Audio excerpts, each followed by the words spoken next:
what it has accomplished since the birth of this nation, we too wonder what comes next.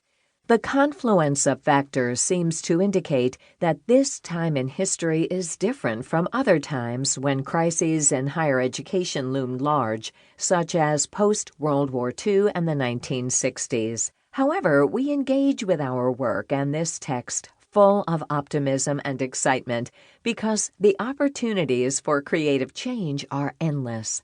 Furthermore, we are confident that universities are full of smart, imaginative, inventive, and resourceful people who have the ability to think outside the box to address the myriad challenging issues.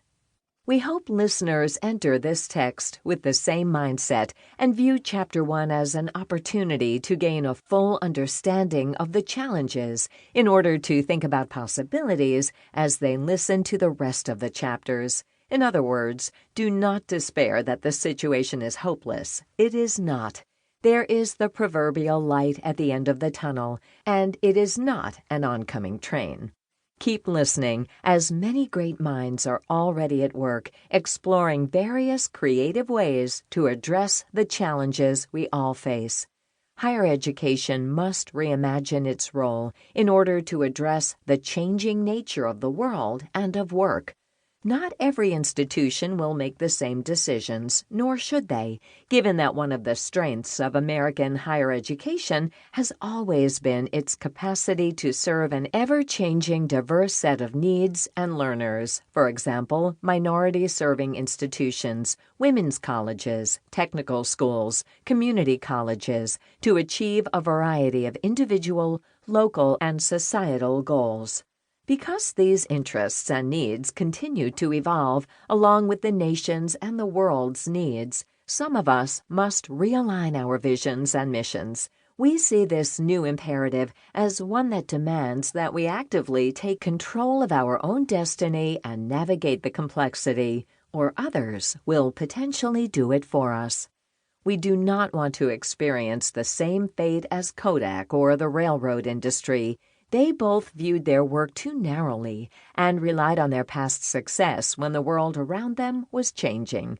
Kodak viewed themselves as being in the film business as opposed to the storytelling business and missed the boat on digital imaging, and the railroads viewed themselves as being in the railroad business rather than the transportation business, ignoring the changing needs of travelers. Higher education must view itself as being in the learning business across the lifespan of learners who have different needs at different points in time. In doing so, we will ensure our relevance in providing both a public and private good that contributes to our collective social, cultural, and economic well-being. Chapter 1. Exploring Challenges and Opportunities, Setting the Context for Change. In this chapter, we describe the confluence of three major factors that have led American higher education to where we are today and that impact our future.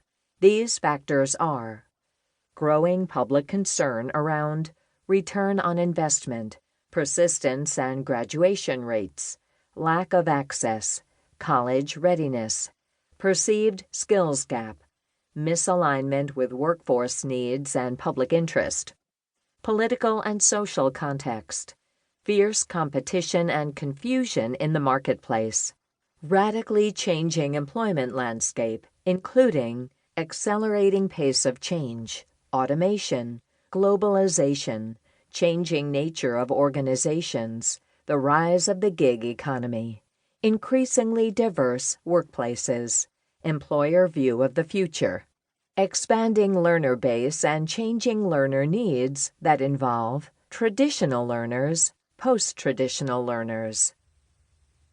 Introduction. We begin this book by establishing the need for change in higher education because without a clear understanding of the problem and the desired end goal or state, it is hard to strategize about pathways to get us there. We are attempting to present a coherent and logical argument based on data, and we believe our colleagues in various roles